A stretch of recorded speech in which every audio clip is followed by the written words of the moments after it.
My Dragon System, capítulo 510, Empurrar e Puxar.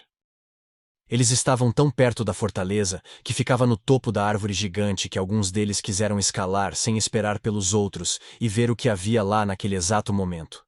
Mas Ray deixou claro que não seria uma opção. Ou todos subiriam juntos, ou ninguém subiria. Era evidente que Monk e o seu grupo tinham chegado à fortaleza antes deles.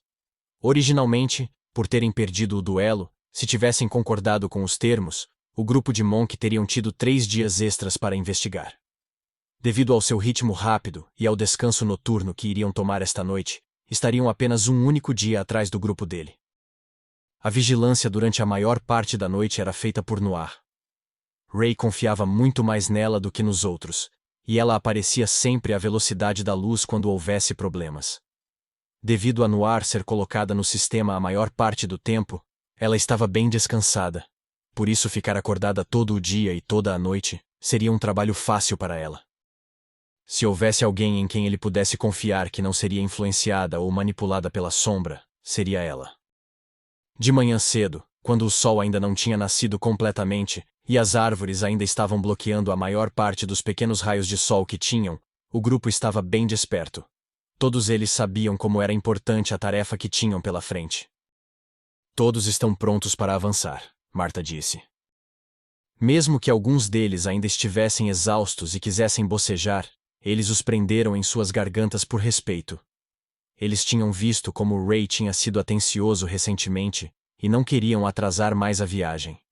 Esta viagem tinha tornado todos eles mais leais a ele do que antes.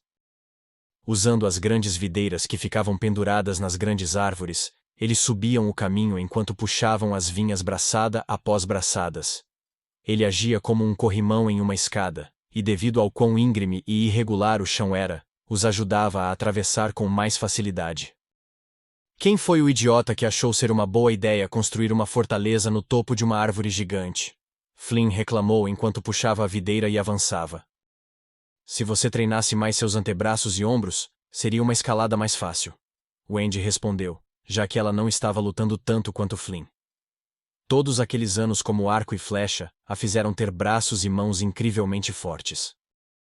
Flynn então começou a olhar para Claire e Dale, que estavam subindo sem nem mesmo usar as vinhas.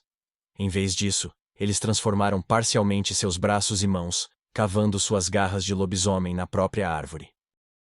Jack, que estava à frente, não estava fazendo o mesmo. Ele ainda não tinha tanto controle quando se tratava de suas habilidades de transformação.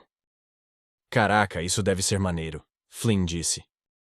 Pouco depois, Wendy lhe deu uma cutucada nas costelas, pois foi uma coisa bem grosseira de se dizer. O fato de as duas crianças serem lobisomens significava que foram muito discriminadas na cidade. Não tanto quanto eles teriam se eles se juntassem a qualquer outra cidade. E é claro que havia muitos que os apoiaram, especialmente devido a Jack. Mas isso não impediu os poucos que eram contra a ideia de viver perto de lobisomens, para manter seus sentimentos escondidos ao verem esses jovens. Lembrando-se disso, Flynn se sentiu um pouco mal, mas não sabia o que dizer. É meio legal, Dale disse, olhando para sua mão em formato de garra enquanto sorria de volta para Flynn. Vocês, crianças, devem estar atentos e preparados para qualquer coisa. Lenny começou a dar uma palestra para eles. Há uma razão pela qual construíram uma fortaleza no alto das árvores, e também tem suas vantagens. Por um lado, é bastante escondido. A menos que alguém soubesse disso com antecedência, seria difícil encontrar um lugar assim. E em segundo lugar, ele o torna perfeito para ser defendido. Veja como estamos lutando para chegar ao topo. Eles têm o terreno elevado e podem facilmente nos atingir aqui, enquanto estiverem em cima, nos fazendo cair. A árvore subia em espirais. Haveria áreas mais planas onde não haveria uso de cipó. Mas as crianças olharam por cima da borda da árvore gigante, de onde podiam ver a queda do penhasco nevado no chão. Eles engoliram em seco, ao imaginarem se defender de um ataque e cair lá, possivelmente para a morte. Naquele momento, Marta, que estava voando pelo céu acima de todos e fazendo vigilância, desceu voando. Prepare-se para a batalha. Bestas, bestas estão chegando, ela gritou. O grupo viu uma parte plana da árvore gigante em espiral à frente e foram até ela. Eles correram com todas as suas forças, mas ainda não conseguiam ver as bestas. Enquanto corria, remexendo em sua bolsa, Van tirou o cristal branco. Por fim, o grupo havia chegado ao seu destino, e esperava pacientemente a chegada das bestas. O som de centenas e centenas de pequenos passos leves foram ouvidos, mas eles ainda não conseguiam ver nada. Então, a primeira a atacar foi Marta, soltando uma flecha de vento. "Elas estão aqui!" ela gritou. A flecha saiu de seu arco, e ao mesmo tempo, ao redor da parte inferior de um ramo de árvore, uma criatura gigante parecida com uma centopeia podia ser vista rastejando até o topo. A centopeia tinha uma barriga marrom e a parte superior de cor escura, com uma carapaça de aparência rígida, e suas centenas de pernas, cada uma era mortalmente afiada como pequenas lâminas. A primeira besta foi morta facilmente por Marta quando a flecha atravessou por sua cabeça sem resistência. O problema era que parecia haver centenas delas vindo em direção ao grupo. E nem todos do grupo tinham uma arma de nível rei como Marta. "Você acha que isso foi armado por Monk?" Flynn perguntou. "Não acho que devemos nos preocupar com isso agora", Wendy respondeu. "Mesmo que essas centopeias sejam fracas, tudo o que elas precisam fazer é nos atropelar e empurrar, e estaremos caindo para a morte." Como sempre, porém, havia uma solução simples que eles podiam usar, e que conseguiu tirá-los de situações difíceis até agora, e era Van. Naturalmente, todos voltaram a cabeça para Van, que estava atrás do grupo. Ele enfiou a mão na bolsa e tirou o cristal. Começou a brilhar, mas depois desvaneceu-se rapidamente e o suor escorria por seu rosto. Todos agora conheciam a personalidade de Van. Quanto mais pressão fosse colocada sobre ele, mais difícil seria para ele ativar o poder do cristal branco. Eles até deveriam ter imaginado que isso aconteceria, que com todos olhando para ele desse jeito tornaria mais difícil dele poder ajudar. Então eles viraram a cabeça, mas no fundo eles estavam novamente contando com ele. "Vamos lá, você tem que fazer isso, você tem que fazer isso." Van pensou consigo mesmo, mas só estava piorando quando o cristal começou a desbotar novamente.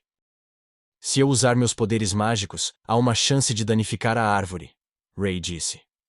"Então terei que usar meus punhos, isso não é um problema." Ray estava pronto para criar vários clones de si mesmo e lutar contra as bestas. Pequenos feitiços e coisas assim enquanto lutava com as mãos vazias bastariam.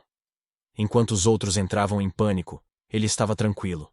Entretanto, algo mais aconteceu antes que Ray pudesse agir. Vendo o quanto Van estava lutando para ativar o poder do cristal, Harry ficou frustrado olhando para ele. "Apenas dê aqui, eu posso fazer isso", Harry disse enquanto tentava pegar o cristal da mão dele. Ambos agora estavam segurando o cristal, mas Van se recusou a deixá-lo ir. "O que você está fazendo? Você sabe que isso reage melhor aos meus poderes. Nós nem sabemos se você pode controlar isso." Van começou a gritar de volta. "O cristal reagiu a mim antes, o que significa que eu posso fazer algo, e agora você é inútil, então podemos tentar." Harry gritou de volta. De repente, houve uma luta entre os dois, e alimentado com os poderes de ambos, o cristal estava reagindo. Eventualmente, o cristal foi arrancado da mão de Van e ativou um único feixe de energia branca. Ele começou a sair do cristal, mas estava indo na direção errada. Em vez de ser voltado para as bestas, estava sendo direcionado para seu próprio povo por ele ter puxado o braço com força. Felizmente, o feixe branco era inofensivo para os membros do Asas Carmesim, exceto uma pessoa. O feixe de energia branca era muito rápido para Ray agir, e o feixe de luz acabou atingindo-o. Ele cruzou os braços e sentiu uma sensação de queimação, e de repente se sentiu fraco, como se seu mana e seus poderes estivessem sendo drenados de seu corpo. Não tendo forças para se manter no lugar, o feixe continuou a empurrá-lo, e ele gritou de dor, até que finalmente o feixe o empurrou do tronco da árvore. Ray havia caído, ele estava ferido, e caindo no penhasco nevado ao solo.